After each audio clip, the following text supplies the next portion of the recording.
নমস্কার দর্শক বন্ধুগণ, সকলকে এএনএমও সায়েন্টিফিক এগ্রি ফার্মিং ইউটিউব চ্যানেলে স্বাগতম জানাই। আজকে পেঁয়াজ চাষ সংক্রান্ত একটি অতি গুরুত্বপূর্ণ পরিচর্যা বিষয় আপনাদের সামনে আলোচনার পর্বে এসে হাজির হয়েছি। তো আজকে আপনাদের সাথে যে বিষয়টি নিয়ে আলোচনা করব, পেঁয়াজ চাষ সংক্রান্ত যাবতীয় পরিচর্যা, যেখানে আপনাদেরকে স্প্রে পরিচর্যার মাধ্যমে আলাদা একটা ইন্ডিভিজুয়াল পার্টিকুলার বিষয় সম্বন্ধে জানাবো এবং বিভিন্ন রাসায়নিক বা জৈব অর্গানিক ইনঅর্গানিক সমস্ত সার সম্বন্ধে জানাবো।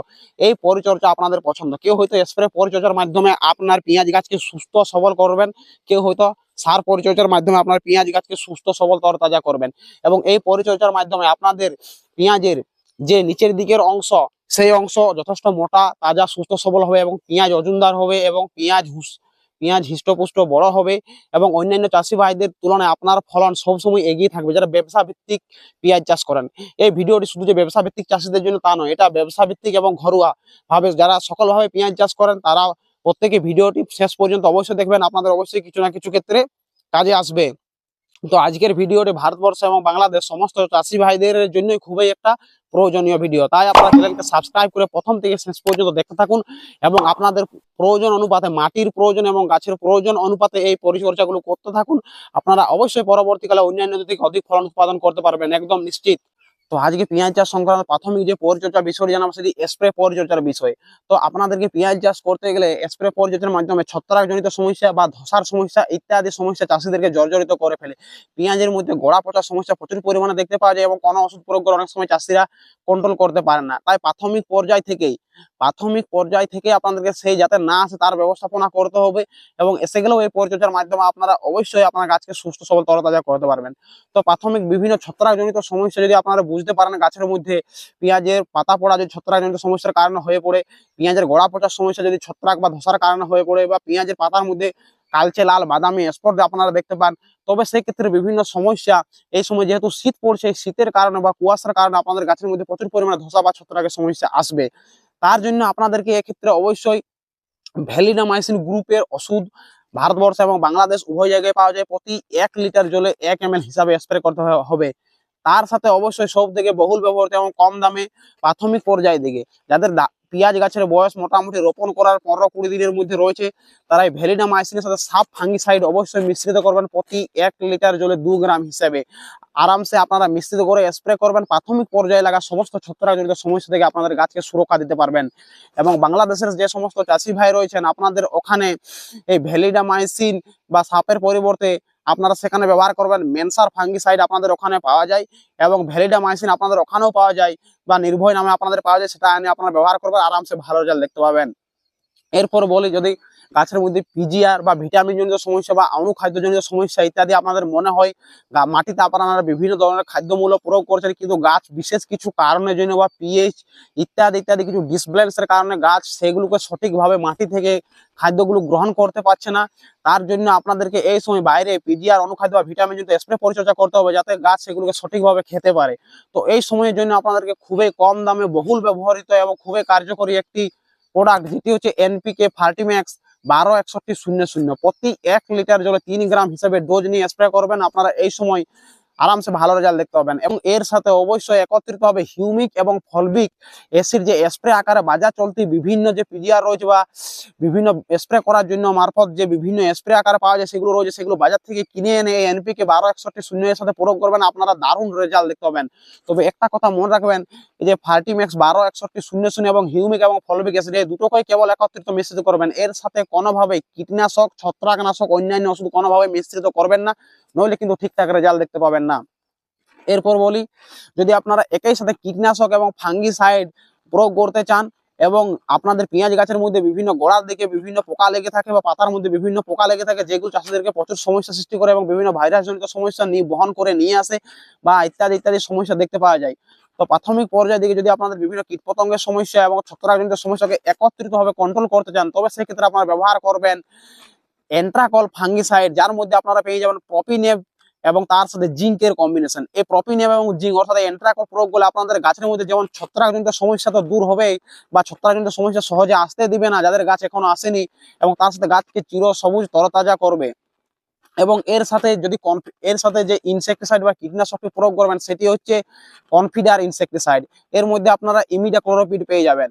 তো এই ইনসেকটিসাইড কনফিডার আপনারা নেবেন এবং বাংলাদেশের চাষি ভাই আপনারা এই সময় ব্যবহার করবেন ইমিটাপ কীটনাশক। তো এই এন্ট্রাকল আর এই কনফিডার বাংলাদেশের চাষি ভাই ইমিটাপ এগুলোকে একত্রিতভাবে মিশ্রিত করবেন, আপনারা কীটপতঙ্গ সমস্যা এবং ছত্রাকজনিত সমস্যা একত্রিতভাবে দমন করতে পারবেন। এরপর বলি, এর থেকে যদি একটু উন্নত মানের পিজিআর বা অ্যামাইনো অ্যাসিড যুক্ত বা ইত্যাদি সামুদ্রিক শৈবাল বা সামুদ্রিক নির্যাস আপনারা ব্যবহার করে গাছকে অধিক তরতাজা সুস্থ সবল করতে চান এবং পেঁয়াজের যে গাছের গোড়া দিকের অংশটা মোটা করতে চান, পেঁয়াজ যদি মাটি থেকে বিভিন্ন যে খাদ্যমূল্য আপনারা প্রয়োগ করেছেন মাটি তৈরির সময় সেই সমস্ত খাদ্যগুলোকে যাতে সঠিক পরিমাণে খেতে পারে, তার জন্য আপনাদেরকে এই সময় যে সমস্ত পিজিআর গুলো স্প্রে করা প্রয়োজন, হয় বায়োভিটা এক্স কিংবা সিজেন্টা কোম্পানির কোয়ান্টিস অথবা ইসাবিয়ন, এগুলোর মধ্যে যেটা আপনার ভালো মনে হবে সেগুলোর মধ্যে যে কোনো একটা আনবেন এবং আপনাদের প্রয়োজন বুঝে স্প্রে করবেন, আপনাদের অবশ্যই ভালো রেজাল্ট দেখতে পাবেন।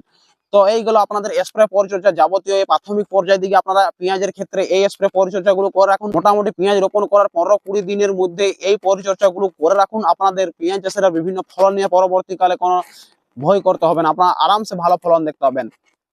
এরপর বলি আপনাদের এই সময় যারা প্রথম চাপান সার দিবেন এবং প্রথম চাপান সারে কি প্রয়োগ করবেন এবং মাটি তৈরির সময় আপনারা সে হারে সার প্রয়োগ করতে পারেননি, তো তাদের জন্য বলবো এই সময় আপনারা মাটিতে যে সমস্ত সারগুলো প্রয়োগ করে অন্যান্যদের তুলনায় বেশি ফলন পাবেন এবং অধিক উৎপাদন করতে পারবেন, সেই সারগুলোর মধ্যে প্রথমে আপনাদেরকে যেটি প্রয়োগ করার কথা বলবো সেটি হচ্ছে ধনঞ্জাইম গোল্ড অথবা অল উইন ওয়ান্ডার প্লাস অথবা বায়োভিটা এক্স এর সামুদ্রিক শৈবাল। এই যে তিনটা কথা বললাম, এই তিনটার মধ্যে যে কোনো একটি আপনারা বাজার থেকে যেটি কমে পাবেন, যেটি সহজলভ্য পাবেন, যে কোনো একটি নিয়ে আসবেন এবং প্রতি বিঘার ক্ষেত্রে 1 কেজি হিসাবে প্রয়োগ করবেন এবং তার সাথে প্রথম চাপানে এইটুর সাথে জিঙ্ক বোরন এবং সালফার অতি অবশ্যই প্রয়োগ করবেন। জিঙ্ক বোরন সালফারে প্রয়োগ করার কথা কেন বলছি, আপনারা পেঁয়াজ চাষের ক্ষেত্রে জিঙ্ক বোরন এবং সালফার এগুলোকে অনেক চাষি ভাই প্রয়োগ করতে চান না বা অনেকে জানেননি, কিন্তু জিঙ্ক বোরন সালফারে যথেষ্ট চাহিদা রয়েছে এবং প্রয়োজন রয়েছে পেঁয়াজ চাষের ক্ষেত্রে। এ নিয়ে ডিটেলসে বলতে গেলে ভিডিওটা অনেক লম্বা হয়ে যাবে এবং যেটি অবশ্যই আপনাদের প্রয়োগ করা উচিত এই সময়ের জন্য, যেটি হচ্ছে মাইকোরাইজা এবং তার সাথে হিউমিক এবং ফলবিক অ্যাসিডের দানাদার ফর্মে পাওয়া যায়। এই মাইকোরাইজা এবং হিউমিক এবং ফলবিক অ্যাসিড এর গুরুত্ব কেন, আপনারা মাটির ক্ষেত্রে যে সমস্ত সার মাটি তৈরির সময় প্রয়োগ করে রেখেছেন বা প্রথম চাপানে প্রয়োগ করবেন, সেই সমস্ত মাল্টি মাইক্রো নিউট্রিয়েন্টস গুলো বা ভিটামিন গুলো ইত্যাদি কিছু খাদ্যমৌল যাতে সঠিক পরিমাণে মাটি থেকে গ্রহণ করতে পারে, সেই জন্য এই মাইকোরাইজা এবং হিউমিক অ্যাসিড এবং ফলবিক অ্যাসিড অবশ্যই প্রয়োগ করা উচিত।